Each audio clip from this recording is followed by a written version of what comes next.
Camera man आजा आजा आजा आजा आया। अस्सलाम वालेकुम अमून आ दिखाया गाल तो सुन लो। अस्सलाम वालेकुम वीवर्स। हाँ जी वीवर्स की हाल ने उम्मीद करना खैरियत नाल होसो। तो मैं तुहाडा भाई अहमद बिलाल बोदला ते तुसीं वेंदे पे हो तुहाडा अपना चैनल अहमद बिलाल बोदला व्लॉग्स। आज दा व्लॉग काफ़ी इंटरेस्टिंग है तो काफ़ी सैड भी है। तो इंटरेस्टिंग तो मुराद एक बड़ी स्टोरी है, सैड तो मुराद है एक बंदे नाल जुल्म होया। ठीक है, जुल्म इतना इंतहाद होया है कि एक बंदा सी उनकी पहले शादी हुई सी। मैं तुहानू दिखाना बाद विच। एक बंदा सी उनकी पहले शादी हुई सी ते शादी तो उनकी तलाक हो गई ते तलाक मतलब हुई तो वो बड़ा टुट गया। ठीक है, पैसे उहदे कोल वाहवा सी, मतलब कोई 5-6 मज्जी, कोई 1-2 किले ज़मीन दे, कोठी शोटी सारा कोई सी कोल। ते फिर जिहड़ा है ना उन्होंने एक ना नौजवान लड़की होंदी वो अपने जंस च फा लेंदी है। जदों फांदी है ना मेरा भाई तकरीबन तो तकरीबन 2 साल उन्हों का रिलेशन रहा है।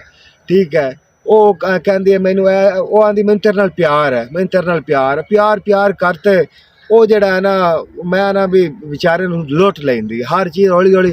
कदी आँदी मैनू आ चीज़ लै, कदी उनकी एक बहन होंदी है। ठीक है, वो बेचारा उस बहन नूं भी कटदा चाहे करो। वो आंदा मैं सिर्फ बीवी नाल जो वो कुछ भी आंदे भी जैसी करनी वैसी भरनी। ठीक है, उनकी एक बहन होंदी वो बहन भी घरों कटदा चाहे आंदा सिर्फ मैं बीवी रखनी है। वो बहन का हिस्सा भी खुआ देंदा है सवाणी नूं। ठीक है, सवाणी आस्ते आस्ते जदों उहदे कोल कोई चीज़ मतलब एंड हो जाता हुण वो अपना घर बेचा वो जिस एंड ते अपना घर खुआ लिया ना उन्होंने ते वो जिसले उस घर खा लिया बेचारे छड्ड गई। हुण तकरीबन साढ़े कोल यकीन करो 2 महीने हो गए, बल्कि 2 महीने की 6-7 महीने होंगे पर वो इत्थे आंदा जांदा, लेकिन 2 महीना तो वो इत्थे आ गया। ते बेचारा बड़ा परेशान है, बड़ा तंग है बेचारा। कभी कितें जाके बह रहा, कभी कितें जाके बह रहा। मैं तुहानू लाइव दिखाना अज दा व्लॉग। मैं आख्या भी तुहानू विखावां। वो लड़की का नाम है नसरीन। ठीक है, वो सरगोदा की रहने वाली है। ठीक है, ते यार अली मुंडा जिथे है ना टिकटाकर अली है, अली तो उमरी उन्होंने दे करीब ही मेरा ख्याल रही। वो मैनू कहती सी अली तो उमरी नूं तो उनदे नाल अगर किसी ने वीडियो बनानी है तो मैं बनवावांगी। उन्होंने दे करीब ही रही सरगोदे दे विच ही। नसरीन उनका नाम है। वो बेचारे छड़ छोड़ तो वग गई है, लेकिन हुण मैं तुहानू दिखाना, तुसीं नाल ना रहियो। बंदा सामने बैठा होया है ते आपां तुहानू दिखाने हैं। बड़े अफसोस वाली गल है बेचारा रोटी तो हाँ रोटी तो ही तंग होया कर उन्होंने घर ही लै जाना रोटी शाटी खवाने। कैमरा मैन आ जाओ।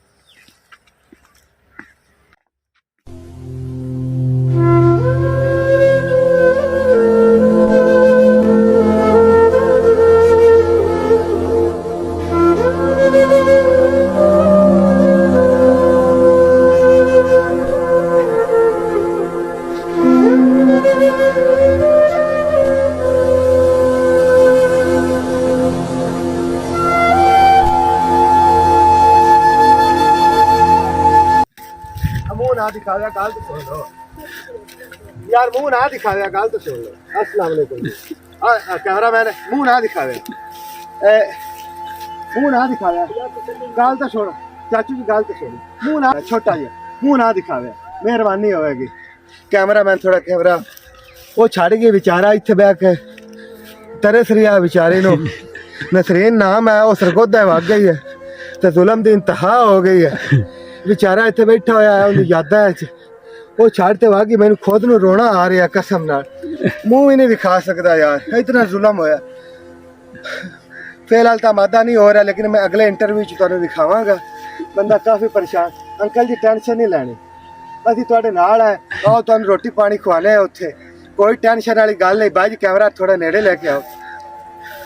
ते अंकल जी तुसीं कुछ कहना चाहोगे? अंकल जी कुछ कहना चाहोगे? नहीं बोल रहा। बाकी तुसी यारो सरगोदा अगर कोई रहिंदा है तो उत्थे नसरीन लड़की है, अराइयां दी है, जात है उनकी अराइयां दी। ते उहदे कोल जाओ, अली उमरी या अली दे नाल उन्हां दा घर है, कोई आस पास पड़ोसी है। प्यो दा नाम है उहदे सदीक, नसरीन नाम दी लड़की है। ठीक है, ते मेहरबानी करो सरकार ते जुल्म ना करो ते इन्हां दा मिलाप। इहदा जेहड़ा खादा हिस्सो एक मिनट जावे ना, इहदा जेहड़ा खादा हिस्सो ना यार वापसी दे दो। अंकल जी तुसी कुछ कहना चाहोगे? वापस मांग लो। चलो ये कह दो मेरा वापस दे दो। कह दो वापस दे दो। चलो वापस अंकल जी कह रहे हैं वापस दे दो, बड़े परेशान हैं। ठीक है, ਤੇ ਬੜਾ ਜ਼ੁਲਮ ਹੋਇਆ ਵਿਚਾਰੇ ਨਾਲ। ਯਕੀਨ ਕਰੋ ਮੈਨੂੰ ਖੁਦ ਨੂੰ ਰੋਣਾ ਆ ਰਿਹਾ ਯਾਰ। ਬੜਾ ਪਰੇਸ਼ਾਨ ਹੈ। ਸਾਰੀ ਦਿਹਾੜੀ ਵਿਚਾਰਾ ਇੱਥੇ ਬੈਠਾ ਰਹਿੰਦਾ, ਉੱਥੇ ਬੈਠਾ ਰਹਿੰਦਾ, ਬੜਾ ਪਰੇਸ਼ਾਨ ਹੈ ਵਿਚਾਰਾ। ਬਾਕੀ ਯਾਰ ਅਗਰ ਕੋਈ ਸਰਗੋਦਾ ਰਹਿੰਦਾ ਹੈ ਨਾ ਤੇ ਉਹ ਉਮਰੀ ਦੇ ਨਾਲ ਕੋਈ ਉਮਰੀ ਤੇ ਅਲੀ ਦਾ ਕੋਈ ਟਿਕ ਟਾਕਰ ਰਹਿਣ, ਉਹਨਾਂ ਦੇ ਨਾਲ ਉਹਦਾ ਘਰ ਹੈ। ਉਹਨਾਂ ਦੇ ਘਰ ਦੇ ਨਾਲ ਸਦੀਕ ਹੈ, ਸਦੀਕ ਅਰਾਈਆਂ ਦਾ ਪਿਓ ਦਾ ਨਾਮ ਹੈ ਤੇ ਨਸਰੀਨ ਬੇਟੀ ਦਾ ਨਾਮ ਹੈ। ਕਾਫੀ ਫੈਮਸੀ ਲੜਕੀ ਹੈ ਯਾਰ। ਅਗਰ ਕੋਈ ਜਾਣਦਾ ਹੈ ਤਾਂ ਪਲੀਜ਼ ਉਹ ਖਬਰ ਉਹਨਾਂ ਤੱਕ ਪਹੁੰਚਾਵੇ ਤੇ ਕੋਈ ਮਿਹਰਬਾਨੀ ਕਰੋ। ਕੋਈ NGO ਹੈ, ਕੋਈ ਕੁਝ ਹੈ, ਇਹਦੇ ਵਿਚਾਰੇ ਤੇ ਜ਼ੁਲਮ ਹੋ ਰਿਹਾ ਹੈ।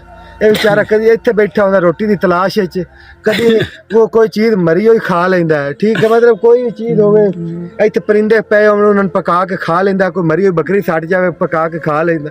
ਫਿਲਹਾਲ ਮੈਂ ਗੁਜ਼ਾਰਾ ਕਰ ਰਿਹਾ।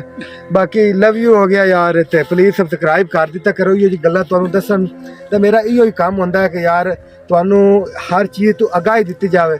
ਬਾਕੀ ਲਵ ਯੂ ਹੋ ਗਿਆ ਤੇ ਪਲੀਜ਼ ਸਬਸਕ੍ਰਾਈਬ ਕਰ ਲਓ ਤੇ ਓਕੇ, ਖੁਦਾ ਹਾਫਿਜ਼।